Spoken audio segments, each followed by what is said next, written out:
Ayan, so installation tayo dito sa Minuyan proper sa San Jose del Monte, Bulacan.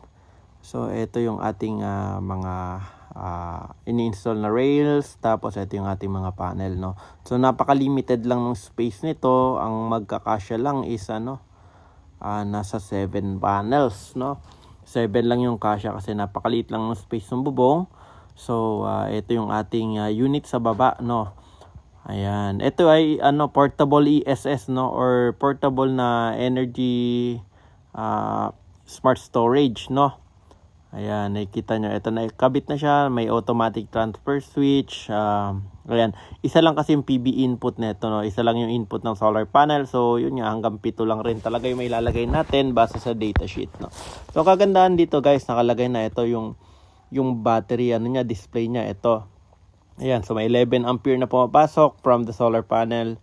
At saka ito yung ating mga connections, no. So guys, ang connections niya is puro MC4, no, mapa PB, mapa AC at saka AC in at saka AC out, no. So make sure na gagamitin natin MC4 is 50 volts, 50 ampere na rated. So ayan, ganito natin connection siya sa taas.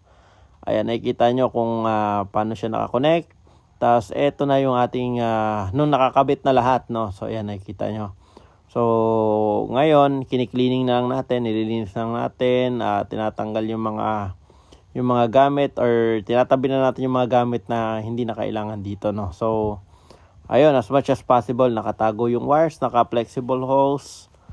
Ayan, so eto siya, no. Bali nandoon sa part na yon, sa side, nandiyan yung AC in niya at saka yung connection ng bahay, kasi naka-supply sa dalawang house, no. So nandoon yung niya, nandoon yung hatian nung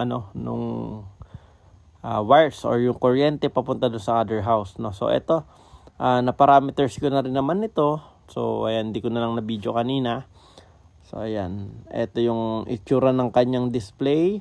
So automatic pala nag-off itong display niya sa sa battery, no. So dito naman sa kabila, yung nasa kaliwa, dito yung display ng inverter, no. Kasi built-in na siya guys, all-in-one na siya. So ayan, dino-double check ko lang yung output, ganun, kasi by default kasi 50 Hz to, no. So kailangan nyo ng AC in para mabago nyo siya sa 60 Hz, no. So ayan, napaka-pogi nitong ESS na to. Actually, yun nga, apakabigat din kasi all-in-one na nga siya.